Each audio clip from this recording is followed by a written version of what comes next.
And we're live. Good evening, Shifties. Welcome back. Welcome back to Shift the Journey. I'm your host, Tito Amogus. Today's guest is Chase Hamby. Chase is originally from the Atlanta Metro, but I met him at my very first civilian job in Nashville. So I retired from the Air Force in 2020 or 2020. No, I did not. I retired from the Air Force in 2015 after 20 years of service. And so we moved from Mississippi up to Nashville, and I got a job. And it was interesting because I wanted to tell you on camera. I wanted to tell you so everybody could hear this. Is that like one of the things that you were doing at our the company we worked for inspired me. So I saw you like training. You're a corporate trainer. You're training people how to use MicroStrategy. I remember that, like Yeah. teaching them how to use the dashboard, how to use the filters, all this and that. I was like, man, that looks like a lot of fun. So I think like 4 years later, I was in consulting, and then like a year into consulting, I started teaching classes. Teaching people how to use Alteryx.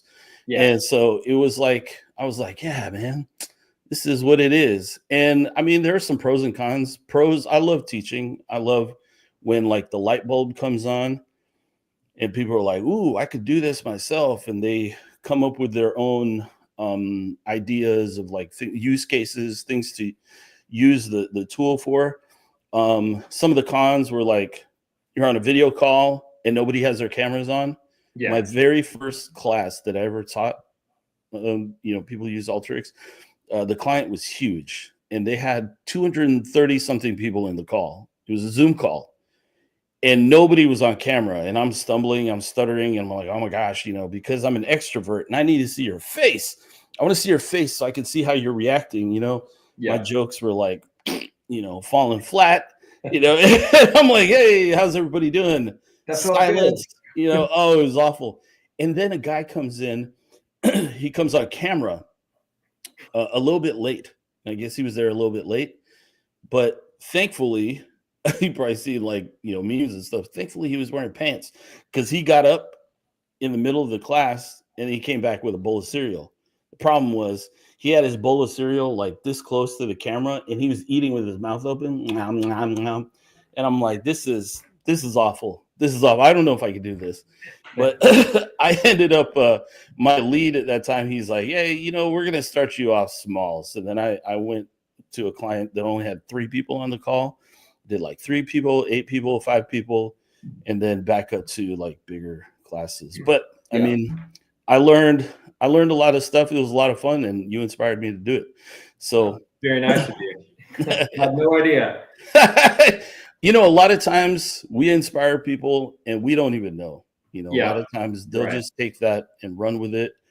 And sometimes they don't keep in touch. Good thing we kept in touch. Otherwise, you Yeah. never would have heard that like almost 10 years later.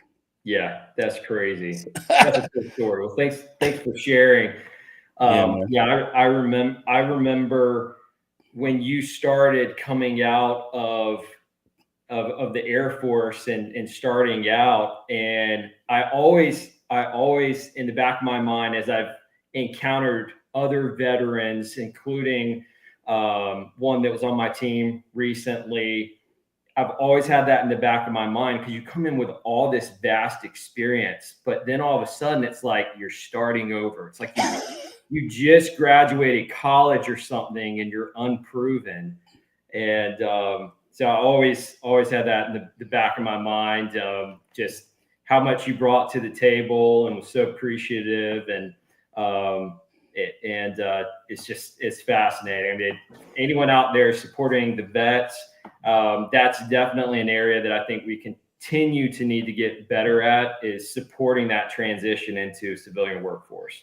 Oh yeah, absolutely. I mean, and we needed as much help as we could get because there were so many times that like I felt alone.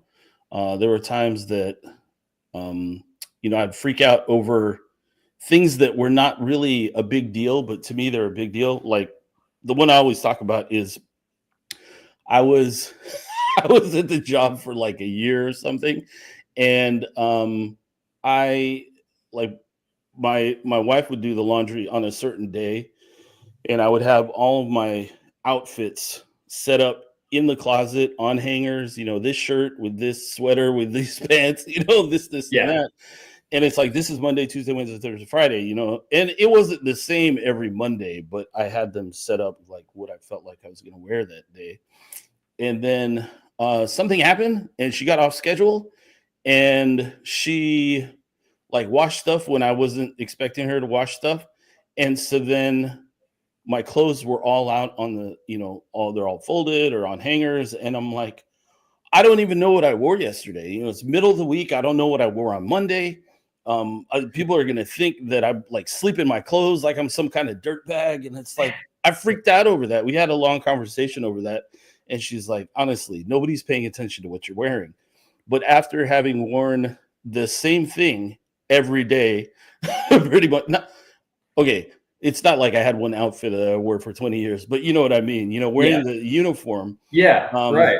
And like the it was decided for you. yeah, I mean, the only variations were like if I was in the desert, then I was wearing a different uniform. Or when I worked in an office, when it was a Monday, I had to wear blues, but it was like, it was set. And so, yeah, that was crazy. And I was like, oh my gosh, and so yeah, any amount of understanding or like just helping people know that like, hey, yeah, I've worked with veterans before. Yeah. You're definitely not alone, this and that. So man, appreciate that. But I wanted to, hop into your journey, man. So like I know you're originally from was it the south side of Atlanta, like Yeah. McDonough Yeah. area, right? McDonough around the racetrack. Yeah. Yep. And then but we met in Nashville. Yeah. And Two hurting Falcons fans. so, God, don't bring that up. They cut Grady Jarrett this week. This is so painful. Oh my gosh. It's like that guy. He's born and raised in Atlanta. He's the son of Jesse Tuggle. They let him go. I think he signed with somebody else already. I'm like, this is crazy. But anyway, okay, so I know you went to Belmont. Yeah. But is that what brought you to Nashville originally? Yeah. Yeah, it's great question. Yeah. So I originally came to Nashville. I went to Belmont and I actually did music business. Oh. And so I was anticipating being in the music industry. That was always the plan. And I don't know if you knew that. Yeah, no, I just remembered something. You tried out for American Idol. I did. Yeah, I got a golden ticket. Yeah. Oh man. Well, okay. Let's go back to Belmont. Sidebar on that one. Yeah, no, for some reason, like I always do it, and I forgot about it, but I just remembered. But so you went to Nashville because you were going to Belmont, and then you thought you were going to be in the music industry. Yeah. What was the shift there? Yeah. Well, the shift there was the economy and my reality. So I graduated in August 2008, and anyone our age or older will have an appreciation for that time frame. So I had a job all lined up in the entertainment music industry. Had it lined up since an internship. So for a long time, had been planning and banking on this.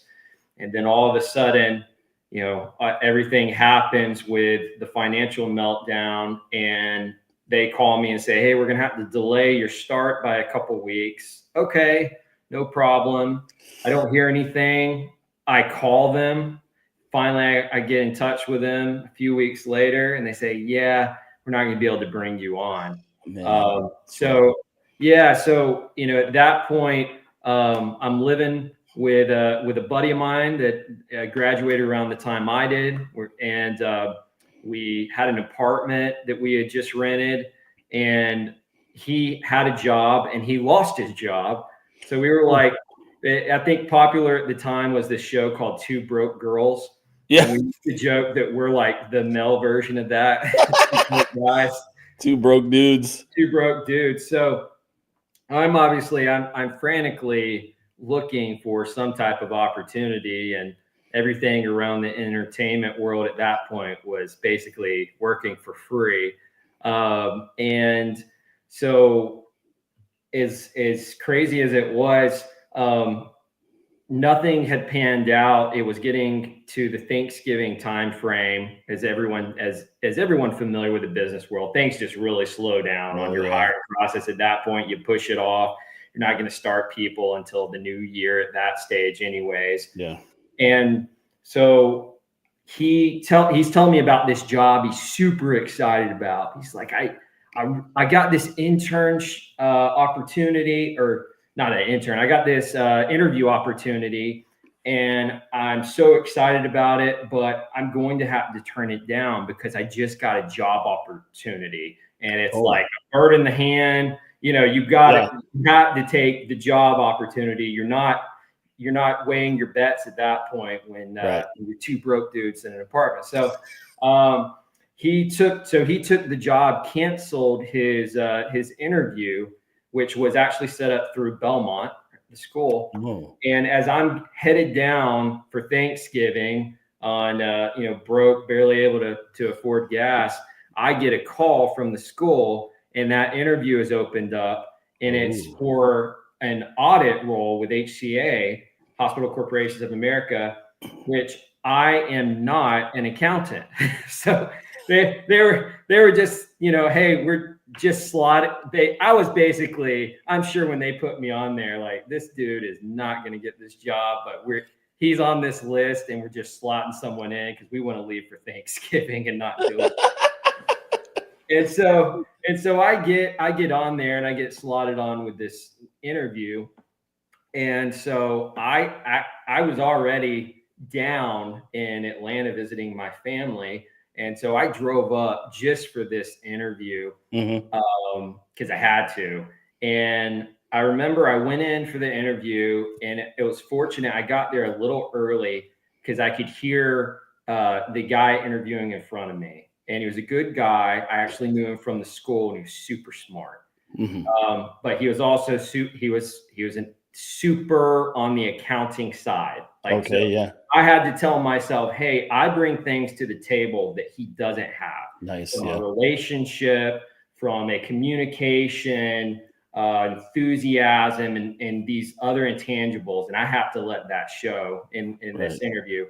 Long story short, I end up getting the job, which completely changes my career path away from what I thought it was always going to be. Yeah. Where I'm working in audit.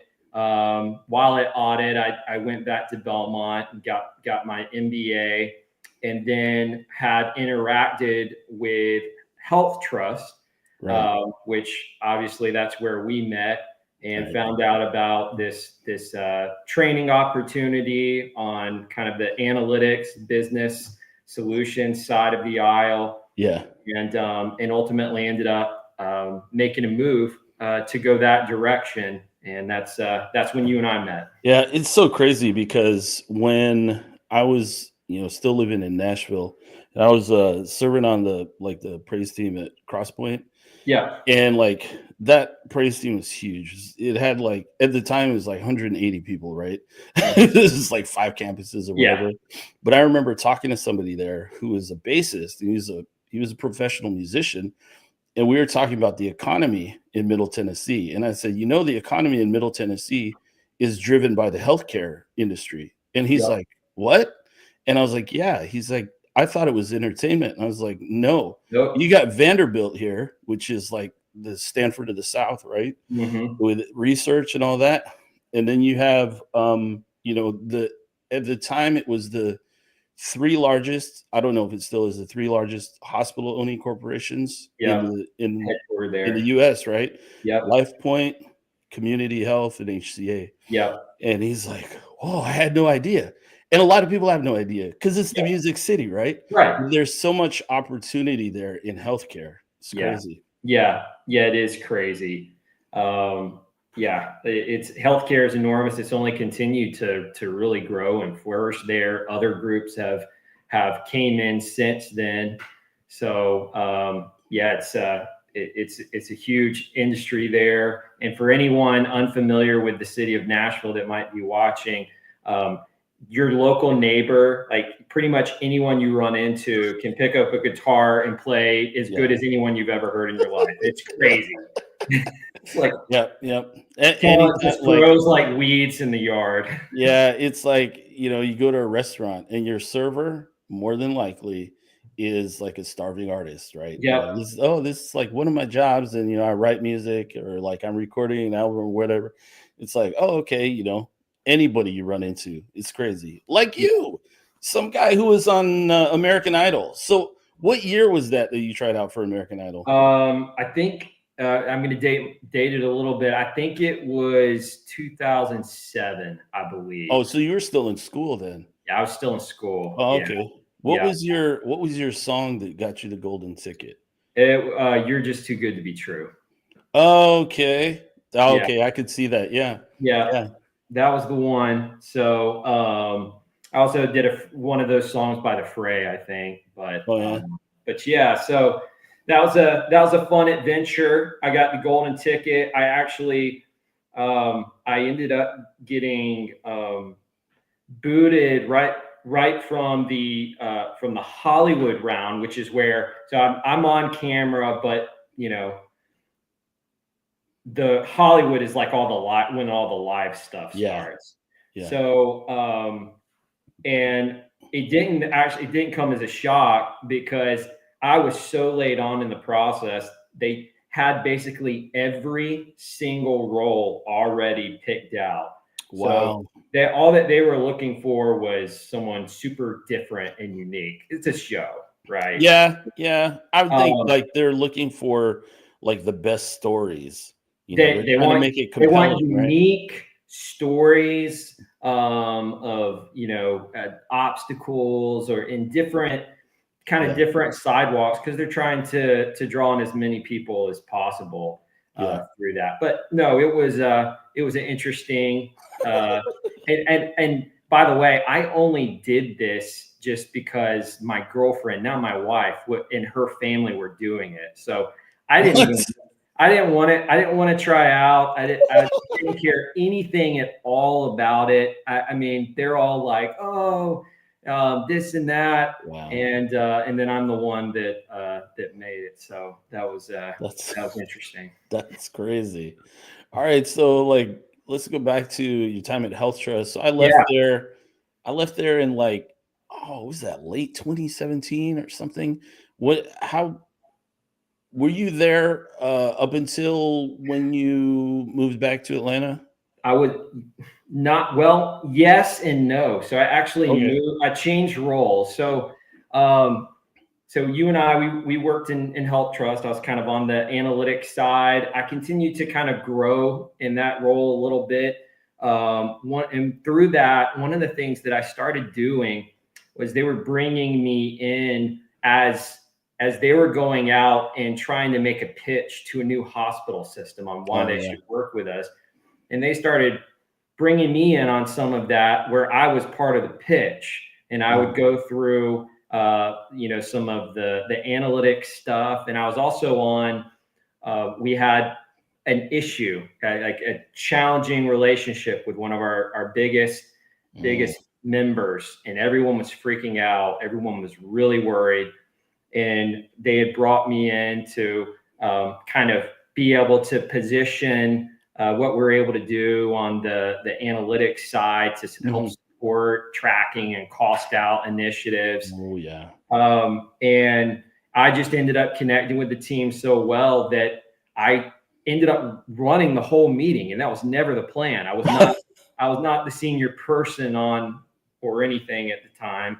Right. And so kind of through those exchanges, it got me to thinking and questioning, well, how can I better utilize my talents and what I'm doing? Because, between you and me and the wall, my I was analytics light, and yet I was trying to trying to train people who are analytics heavy.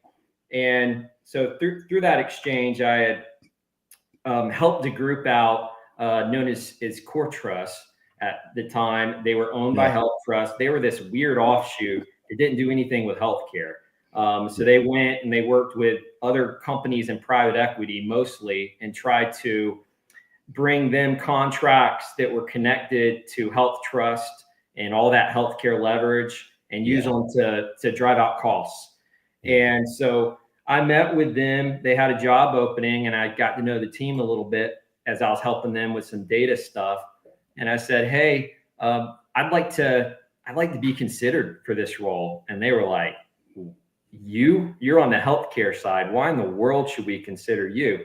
So I went through my spiel and I said, look, my entire job is to try to explain value creation. And here you have something right in front of you that in essence is the same thing for the commercial side. I think it's a benefit that I'm not a sales guy. And maybe could be a fit here. So long story short, on that side, they ended up bringing me in for the role. I loved it. It was completely different. And by the way, I had a lot of learning as well. So I wouldn't have been able to, spend very long giving my life story as I'm talking with private equity guys. Right? Yeah.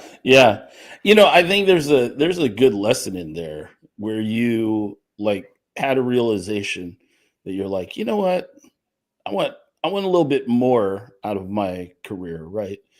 And then you went after it. And then the most difficult thing for me when I was looking for my first civilian job was to take my experience in the Air Force and translate it into words that normal people would understand, right? Yeah. So that was like the hardest thing to do. That is the most difficult thing to do. And in all these conversations that I've had with people who have broken into data, as they call it, gotten into analytics from some, random industry or position, the hardest thing to do is to quantify what you bring to the table.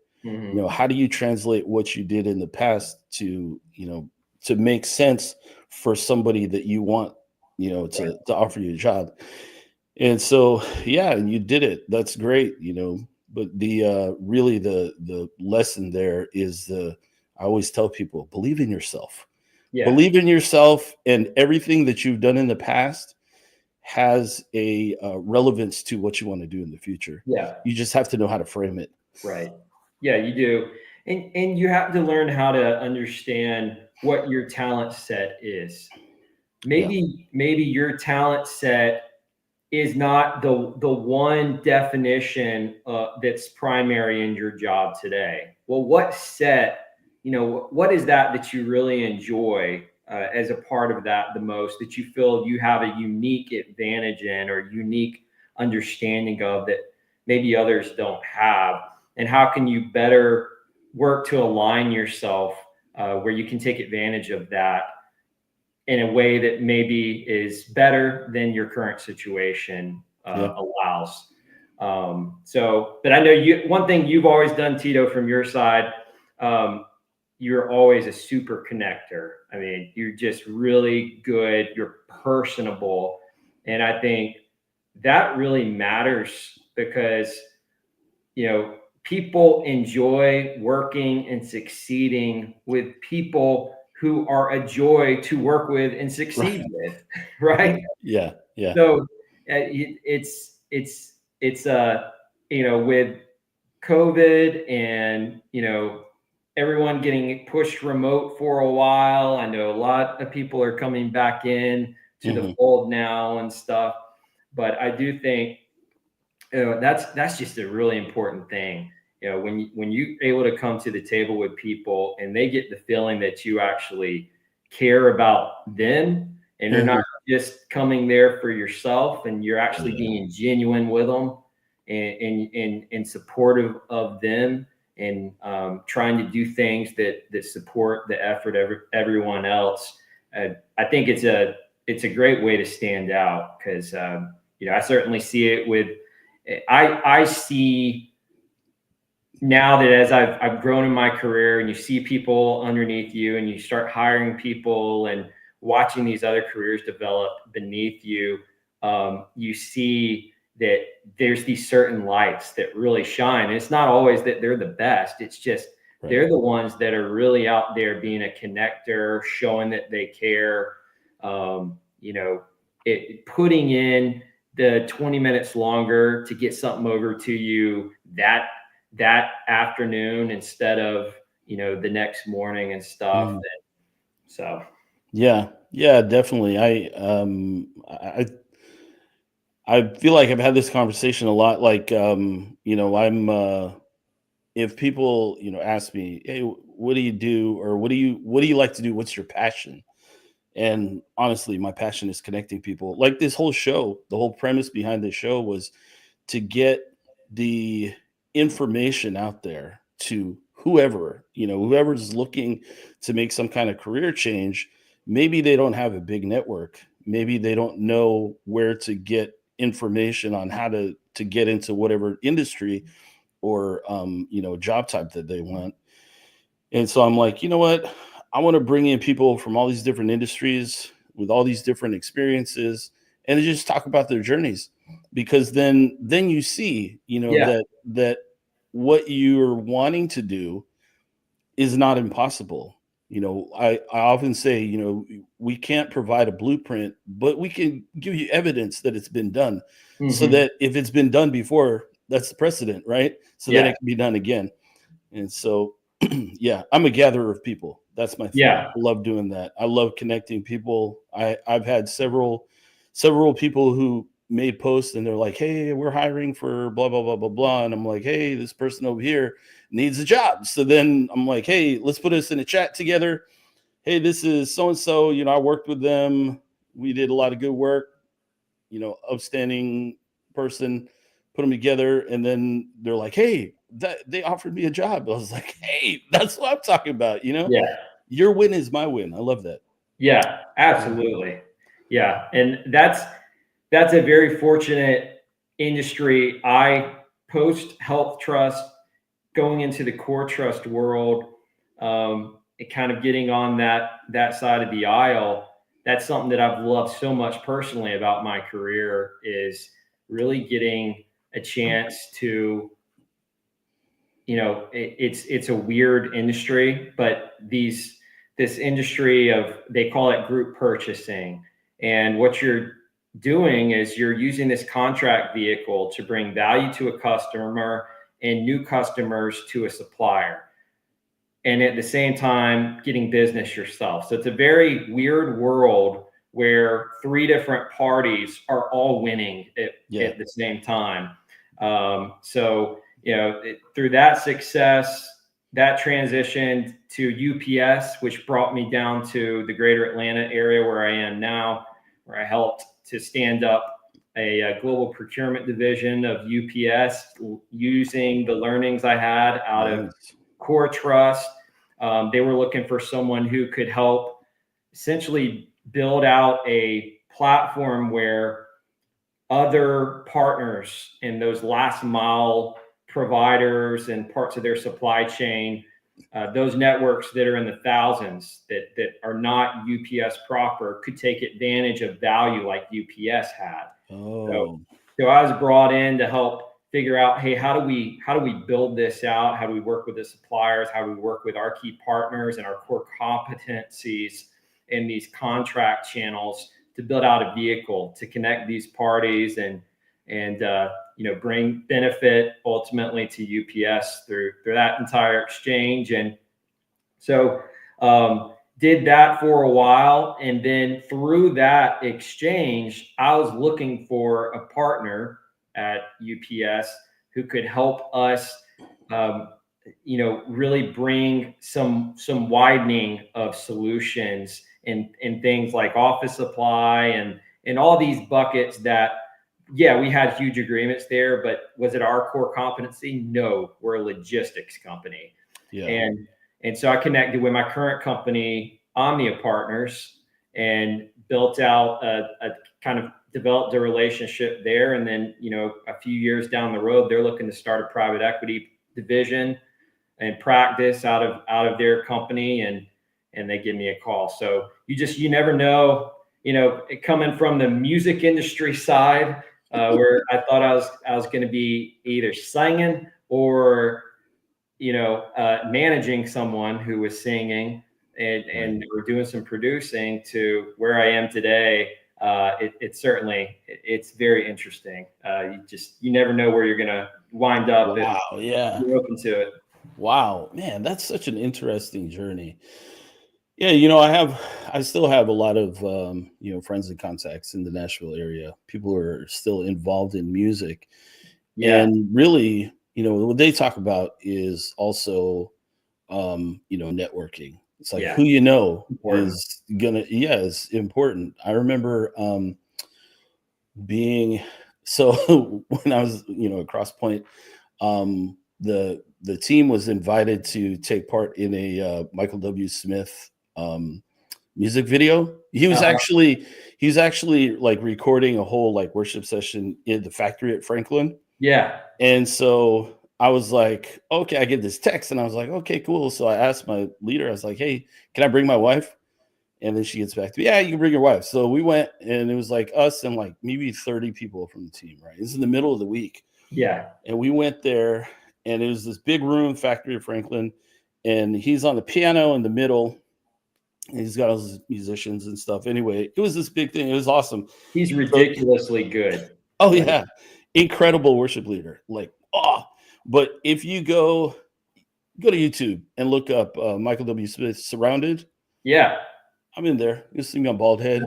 But I've seen the video. I wasn't looking for you though. I'm gonna go watch but now you're like, oh, I can't unsee him. Oh, there he goes again. There he goes again. But the thing there is like, somebody who was playing one of the instruments, like in his team there, ended up he was already connected to somebody at Cross Point, and he produced some videos like music videos that the worship team there at Cross Point did. So I'm also in a couple of those videos.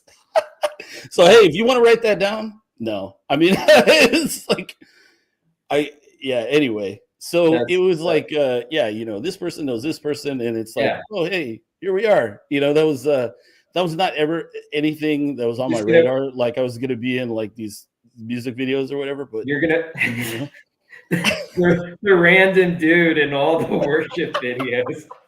That's the whole team there, but like, since you know me, you like watch it go, oh my gosh, Wait a second, we're not paid. No, the experience was put together this whole strategy. Yeah, the experience was enough. And through the worship team at Cross Point, there was somebody there who like works in casting for, I don't know, like actors and stuff. I don't know. Yeah. She came up to me and started talking to me like we had a team event, and she said she's trying to fill a role for this nonprofit, was doing a feature video. I think it's like, I don't know, like 5 or 10 minutes long. And so like what the nonprofit does is it helps like ex-convicts stay in, like, places them in jobs, and it helps them stay in the jobs, and like, helps them to build community and find their way, back in, out in the world. Right. Yeah. And so they're trying to fill a role of, he said it was like Polynesian or Asian or Mexican or something, Latino. And I was like, oh, okay, I guess I'll fill that role. Right. Because I've been accused of being all of them, but I was like, okay, whatever, and so yeah, I was also like, I saw how people did like filming, movies or whatever. Got a little taste of that, and that was so interesting to me. And I thought to myself, there's no way that I could ever do this, but kudos to the people who do this and really do well in it. But anyway, I'm not going to mention what that is. I'm going to tell you that after we get off the live, because Well, I've got a funny, two interesting connections to you. First off, Michael W. Smith, when I first moved to Nashville, he was my pastor. Oh, that's great. So he actually had a small church that no one knew about. It wasn't publicized, out of an old movie theater at the time in Franklin. And so that's where that he was my pastor when I was going to Belmont, of all people, Michael W. Smith. So, and then you mentioned your music video foray there. I was randomly in a Taylor Swift music video for like 100th of a second. You can see my face behind her. So yeah, when she was living in Nashville. Yeah, that was when she was country before she she sold out to Nashville. Hey man, I have no stake in that. I'm not even going to say anything about that. I don't either. But no, yeah, that was her early days. So yeah, but very successful days nonetheless. Just like just about everything she's touched. Oh yeah, definitely one of the biggest stars in the world. Indeed. But it's been a real pleasure having you on here and like reconnecting. Yeah, it's funny because likewise. Thanks for having me. Really, I haven't seen your face in almost 10 years, so it's like, oh hey, you look the same, man. I have more gray. Oh, he's a little older. Yeah. Yeah. The key is not having good lighting here in my office. Right. Be strategic. So right, because if you have good lighting, then you can see all the flaws, right? Yeah. That's right. Yeah. But anyway, I was gonna ask you, like, so throughout all the twists and turns in your career journey, and going from Georgia to Nashville and then back to Georgia, working for another company out of Nashville. Yeah, that's so funny. What is there? If there was like one piece of advice that you could share with somebody who's thinking about making some type of career change, what would that one piece of advice be? If you're thinking about making a career change, you need to make a career change. Like if it's something that's really weighing on you, because even if that change doesn't get you where you ultimately want to be, you're going to learn things from that experience, meet people through that experience that you would have never met and never obtained otherwise. So think of all of those opportunities is chances to improve your skill set, learn about new skill sets that you maybe weren't aware about, learn about new subjects that maybe you didn't have going in. But I think, there's that time, especially if you're just feeling stuck in a rut, unsatisfied with your trajectory and where you're at, it's time to make a change. I think sometimes people, back to your earlier comment about confidence in themselves, oftentimes I think if you stay too long, especially and you are not feeling successful in your role, you start to lose confidence in yourself. Oh yeah. And that's where you see people, I'm just going to stay in this role because I'm safe in this role. Well, you shouldn't stay in a role because you're safe in the role. You should stay in a role because you enjoy it. You feel like you're contributing the way you should be, and that you're getting, you've got a trajectory, or you're getting some type of support from that organization in the way that is a quid pro quo, and really helps you feel successful. If you don't have that, ultimately that's going to drag down your confidence and put you in a place where it's going to affect you as an individual, your relationships, your family life, everything else. So if you're really thinking about a career change, and I get there's some due diligence in that, especially if you're already have a family and kind of have your responsibilities, totally understand that. But if you really are feeling stuck in a rut and you feel like you're not where you should be, you've got to make a change. And sometimes it isn't shooting for the moon.